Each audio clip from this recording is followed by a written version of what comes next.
Ladies and gentlemen, boys and girls, children of all ages, welcome to Sox On Tap. Tony, my first reaction is just, fuck yes, let's go. Sox versus the Twins. That's where it all starts. It all starts taking care of business in-house in the Central Division. That's right, I'm a meatball. You got to bring that top button swag, baby. It is always great to beat the Cubs. And I'm a homer, so I always say they're gonna. Dallas Keuchel Lansing got some beards that you should be afraid of. What everybody said when he gets out there, it's me versus the other guy, and I'm going to beat him. So I just love that mentality. It's cool and fucking tough. Steve, would you say that Tony is mad online? I would definitely say that. The White Sox winner.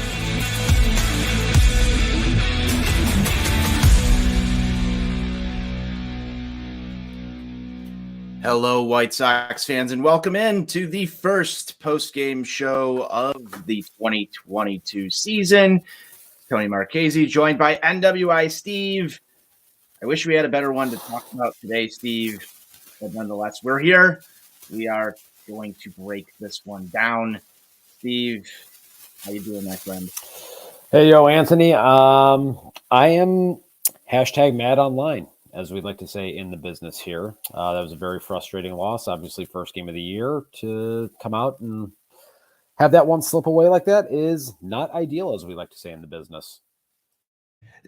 No, it's not. It's not ideal, Steve, at all. This let's just call this one out right away. This is not ideal. We don't like this. We're not having fun.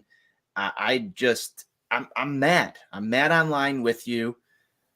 The ending of that ball game was atrocious, for lack of a better term, atrocious.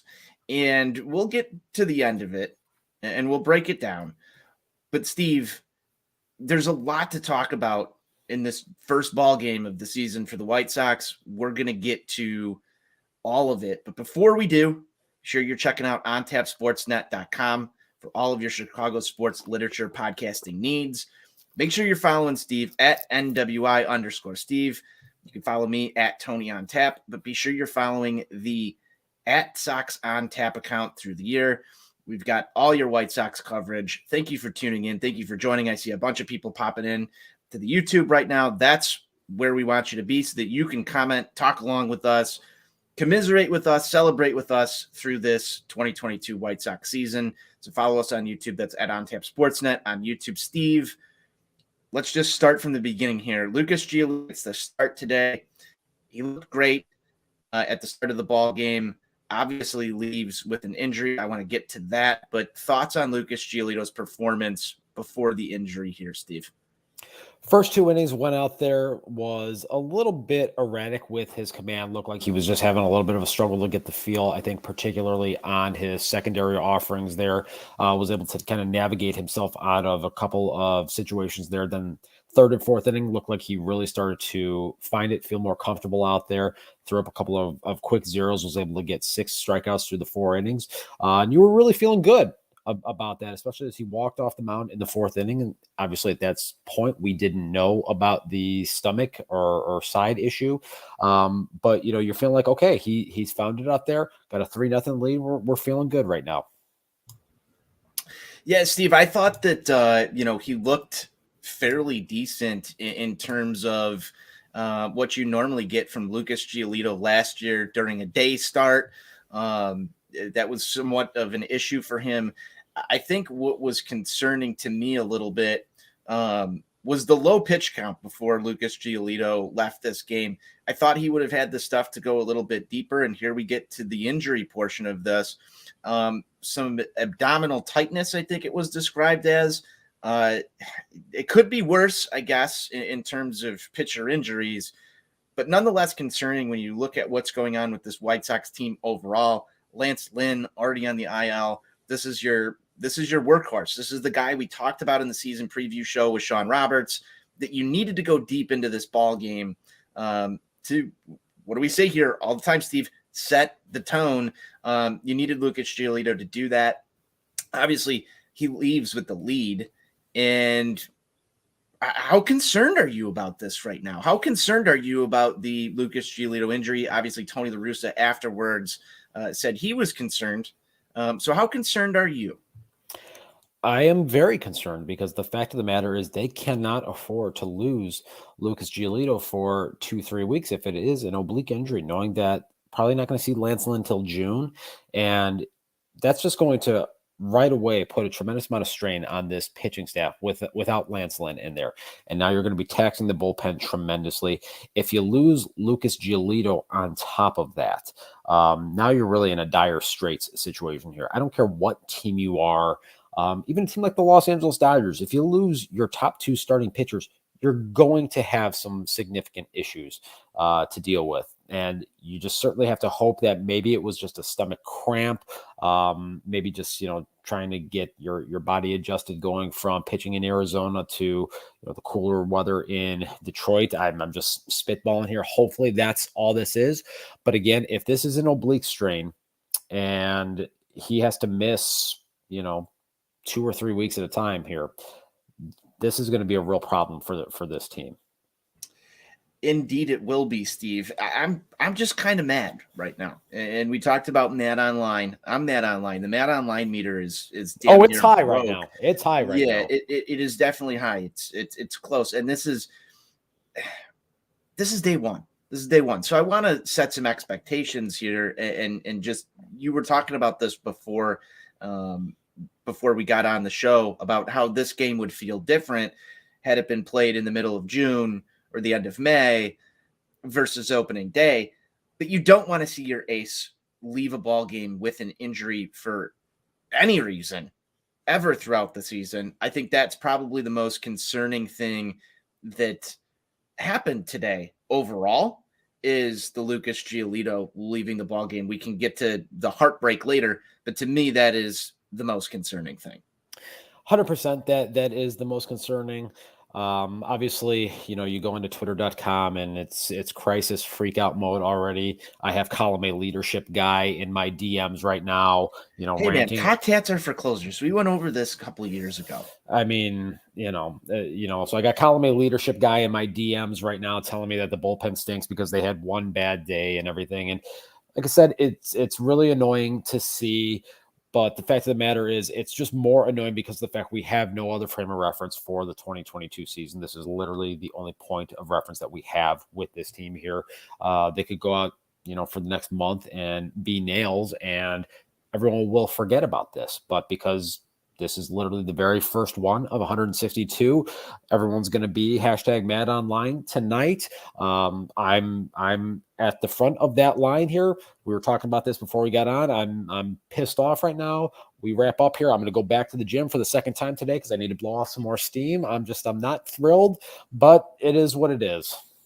So, Steve, before we get to the end of this ball game, I want to break through some of the offense here. Eloy Jimenez in the first inning singles a ground ball up the middle to score Jose Abreu. You get a nice early lead in this one for Lucas Giolito. It's good for him to work with. You pour a little bit more on in the top of the second. AJ Pollock in his first White Sox game singles a line drive into right that scores Jake Berger. And then Luis Robert follows that up with a double. We were rolling ours and feeling good about this one just a few hours ago. Thoughts on the hot start from the offense here? Because that's what I want to see. If we're going to take some positives out of this game, the White Sox lineup that's missing Tim Anderson, it's missing Yohan Moncada, but you're seeing contributions from guys early. I thought that was a good sign. What say you? Yeah, they definitely did go out there and work to set the tone through the first couple of innings there. Those first 4 innings, they had really strong at-bats, and they were working a lot of deep counts against Eduardo Rodriguez, basically getting him to the point where he had to exit the game after 4 innings because he was consistently getting into 3-1, 3-2 counts with tremendous regularity. And even when the Sox were making outs, they were going out there and they were having quality at-bats. So that's definitely something that you want to see over the course of the season. If that is something that is going to continue with regularity, you feel like they're going to have a pretty good offensive performance there, and they're going to score more runs than they did today, ultimately, if they just keep that same mindset and that same approach. Absolutely agree there, Steve. The Tigers don't get on the board until the bottom of the 6th when Candelario singled the ball into center that scored Grossman. They added one more on in the 8th. or actually 2 more on in the 8th when Miguel Cabrera ties the ball game. This is where things get a little bit ugly because you see the White Sox offense kind of stall out there for multiple innings. That's what we don't want to see. And the Tigers come clawing their way back into this. Obviously, Lucas Giolito leaves that game with the injury, and you have to go to the bullpen. What are your thoughts on some of the bullpen guys here, Steve, that we saw enter this game? You had the debut for Souza. Kyle Crick comes into the game.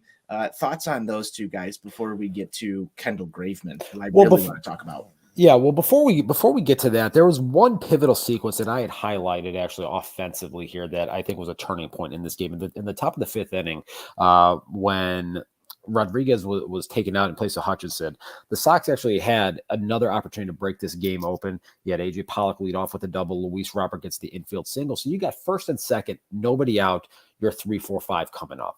And or excuse me, first and third. Tony La Russa actually started Luis Robert in motion to prevent a Jose Abreu double play on that. So you had a fielder's choice. You had second and third, now 1 out. Yaz and Eloy coming out, and you don't score right there. That's a pivotal turning point right there because you had an opportunity to go up potentially 5-0 in this game and really just suck the wind out of that Tigers team, and you don't take advantage of it.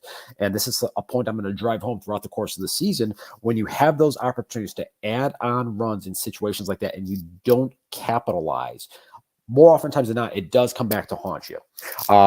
So getting to the bullpen situation here, Bennett Souza, he went out there, major league debut, looked pretty good today, and then you follow it up, Kyle Crick, Aaron Bummer and Kendall Graveman. The biggest issue with all of these guys today was the fact that they were not getting ahead of hitters with any regularity. Crick hit Robbie Grossman at the very first pitch he throws, and then he goes out there and he walks Austin Meadows. So, right away, you got the relievers coming in here, not doing their jobs, not getting ahead of hitters. And you just simply can't do that against really any major league team, let alone one that does have some competency up and down the lineup. And this Tigers team is a little bit revamped in their lineup, and they do have functional major league hitters in there. So you can't just go out there consistently, be giving guys free passes, falling behind 2-0, 2-1, 3-1 with everyone, because then bad things are going to happen. It's not a recipe for success, Steve. And I'm back in post-game mode here. Looking through this ball game, I'm glad you pointed out the pivotal sequence right there, because what does Johnny Nani say all the time about this? You have to be opportunistic. And the Sox were early, but that faded away through this ball game, leaving runners on base, something we talk about on this show far too often. Yeah, and that was, I had highlighted that right when it happened because, again, as I said, if Yaz or if Eloy is able to find a base hit, all of a sudden now you're looking at a 5-0 game. Even if Yaz just hits a sac fly and you go to 4-0, now all of a sudden it takes a grand slam to have to tie this game right there, as the late Ed Farmer used to say all the time. So that run right there becomes so pivotal, and to not punch any runs across the plate right there when you have your 3, 4, 5 hitters coming up when you get the first 2 guys on to start an inning, I mean, it can just suck the wind out of your sails. And it sort of did for the White Sox, Steve, in this ball game. Kendall Graveman, I want to get to Kendall Graveman here real quick. How did you think he looked? Because I thought he looked absolutely fantastic in his White Sox debut. Just pounding the strike zone and getting guys out. He ends up going an inning and 2/3 here today. Just impressive stuff from the White Sox free agent acquisition over this offseason. Yeah, he did definitely look good. He was going out there, throwing that heavy sinker, 96, 97 down in the zone, really kind of going out there and attacking. He was really the only reliever that did that throughout the course of this particular game here. And that's obviously something that you need to see with more consistency from the various other guys that are part of this bullpen here. But definitely you would hope that you see more of that from Kendall Graveman here as the season progresses. Yeah, it'll be interesting to see if he works his way into an 8th inning role or even gets a chance to save a ball game here or two. Steve, Andrew Vaughn tried to play hero today and looked good, looked real good when he hit that ball. I felt great. I felt happy. I was a happy human. I thought the Sox were going to walk away with this one. I thought it was going to, it took the Andrew Vaughn home run to get us there. But thoughts on Andrew Vaughn, first home run of the White Sox season? Did you have that in your, magic 8-ball? Did it tell you this morning that Andrew Vaughn was going to be the first one to provide the long ball for this team this year? No, I thought it was going to be La Pantera. That's why I selected him as my pick to click here today. But Andrew Vaughn obviously is a guy that has had tremendous success against lefties. That is something that was highlighted very much throughout the course of the broadcast here. And he did have several good at bats against Eduardo Rodriguez. So kind of picking up where he left off during his rookie campaign in 2021. And that's definitely a matchup that you want to see when you have the opportunity to have him in the batter's box against left-handed starting pitchers. I'll take my chances with that. Yep, and you're rocking the La Pantera shirt today, Steve. You were ready to roll some R's on this postgame show. I hope that we get the chance to do that at some point this season, and I'm sure we will be provided with enough opportunities. Unfortunately, today was not La Pantera leaving the yard. We probably could have used one or two of those now that I think about it. But let's get to the hard part of this. Let's get to the hard part, the bottom of the ninth inning. Liam Hendriks enters in the bottom of the eighth for the White Sox, relieving Aaron Bummer, gives up the long ball, ties the ball game. Then you get Andrew Vaughn's heroics. Then back out there for Liam Hendriks.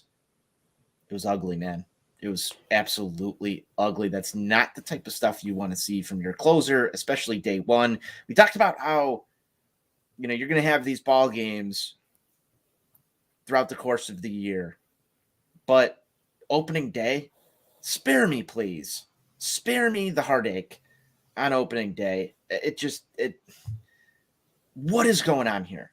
Is this bad foreshadowing for the rest of the season?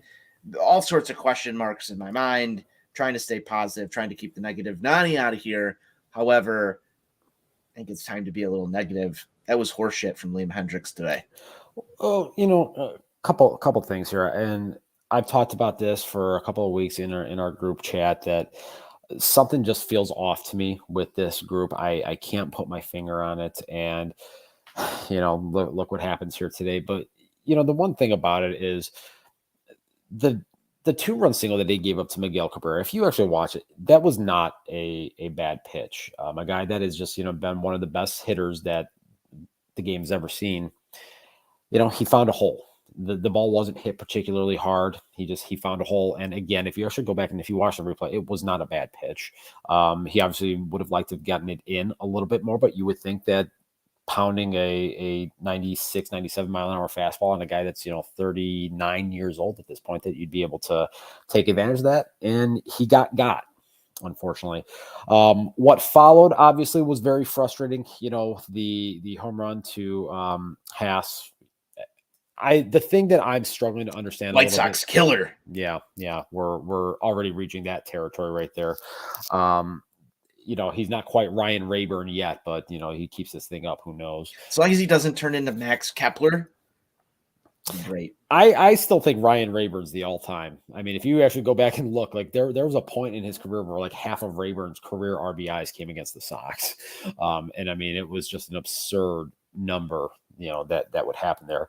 I didn't understand why Hendriks wasn't utilizing his breaking ball today. He was essentially going out there and just being a one-pitch pitcher. And again, I know there's people out there talking that, he wasn't throwing the slider because, because Yasmani Grandal can't, block anything in the dirt. And I think that's horse shit. I think that Liam Hendriks is a guy that he's going to go out there and he's going to throw what he wants to throw, regardless of who is behind the plate. And that's the mentality that you want to have as a pitcher. And that's the mentality I want my closer to have. But that's a question that I would have loved to have heard someone ask postgame is why were you going away from the slider throughout, the overwhelming majority of this appearance, and why were you essentially a one-pitch pitcher? So, Steve, one thing that I noticed throughout this ball game, obviously you've got the new pitcher-catcher communication channels. This came up multiple times, seeing the guys go in, and I guess there's some sort of speaker in the hat near the ear. It seemed like it wasn't working for the White Sox today. You saw this multiple times. You wonder if some pitch selection issues, or there were some, level of nerves for Yasmani Grandal and the pitching staff working together to call pitches. It felt a little bit off. Pitch selection was an interesting thing. And when you add in something completely new, obviously you're going to have to work out kinks in any process when you add something new like this. Do you think that had any sort of effect on the White Sox pitching staff and even Yasmani Grandal throughout the day, or was this just something minor? No, I think if there was and we obviously did see there was an issue with Kendall Graveman. That was the one that really kind of highlighted it for me. So, if there is some sort of a communication breakdown that's happening there, then you just have to, oh my God, do what these guys have been doing for their entire life leading up to this season and go old school and put the fucking fingers down. It shouldn't be that complicated, if I'm being totally honest with you. So I'm not utilizing that as an excuse. I'm not utilizing it as an excuse either, Steve. It's just interesting to see. I saw Aaron Bummer go to the hat as well a couple times. Just seemed awkward a little bit. Is kind of where I'm putting this at.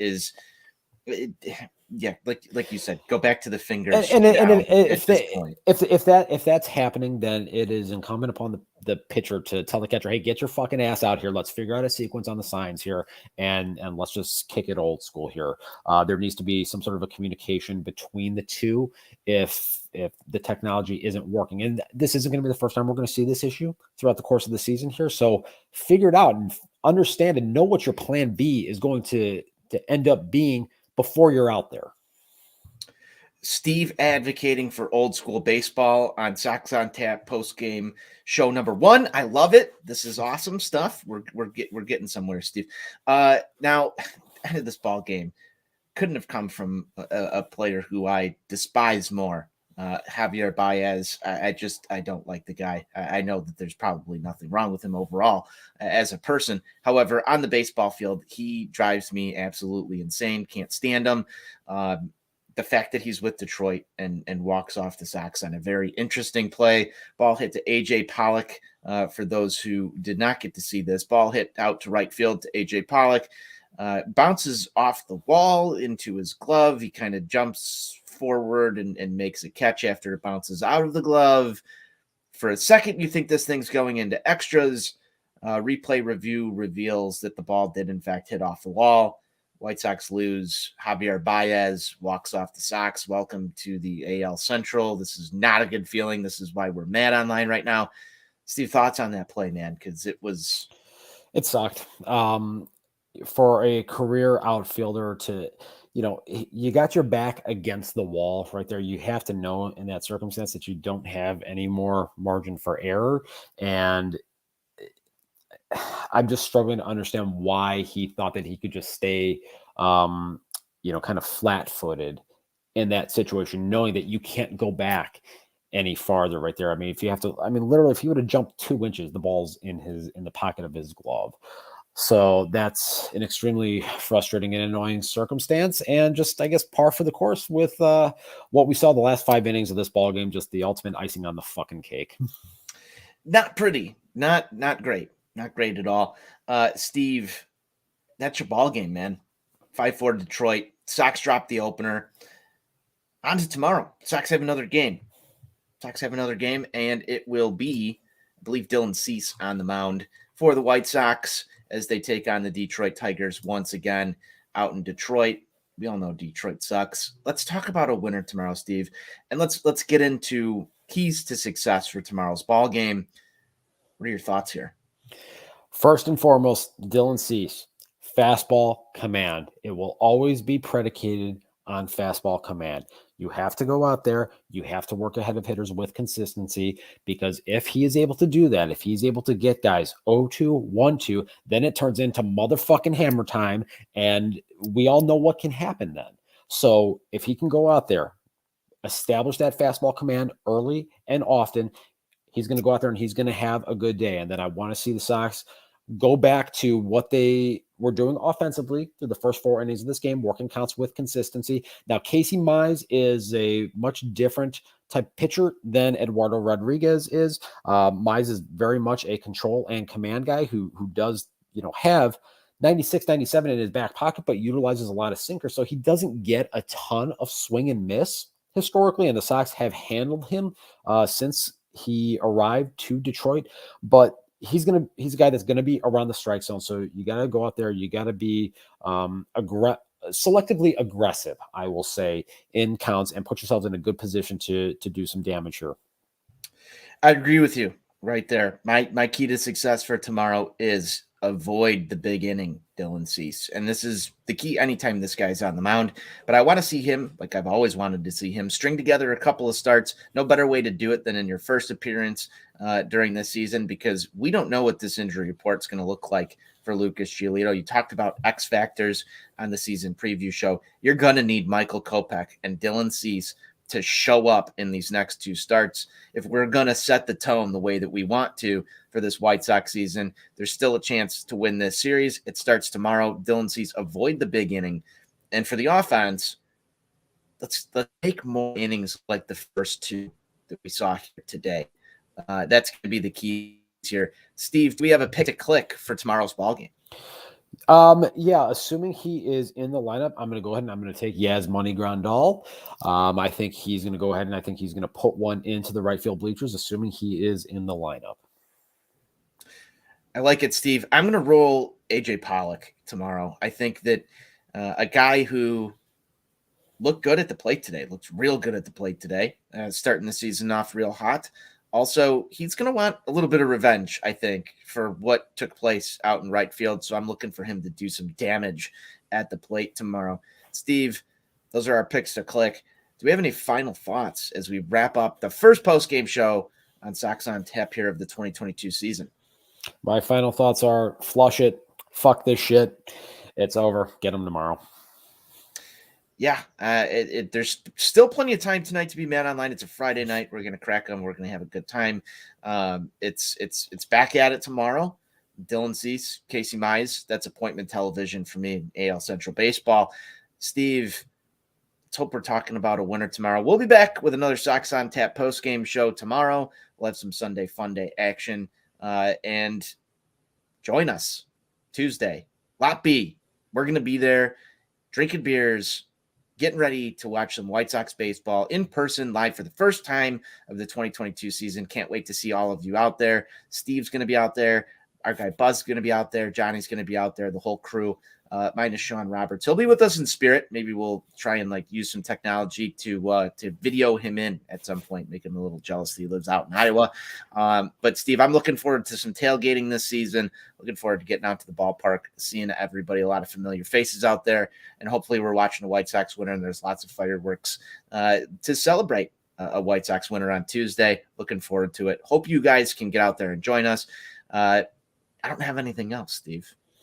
No, that's you pinpointed it, my man. Like I said, just flush it on to the next one. Got 161 more to go. Let's do it. Well, be sure you're going to On Tap Sportsnet for all of your Chicago sports literature and podcasting needs. Follow us at Sox On Tap on Twitter. You can follow Steve at NWI Steve, myself over at Tony On Tap. And make sure you subscribe to our YouTube so you can tune into all these post-game shows throughout the year, interact with us. Thanks for all that tuned in today. White Sox forever. White Sox for life.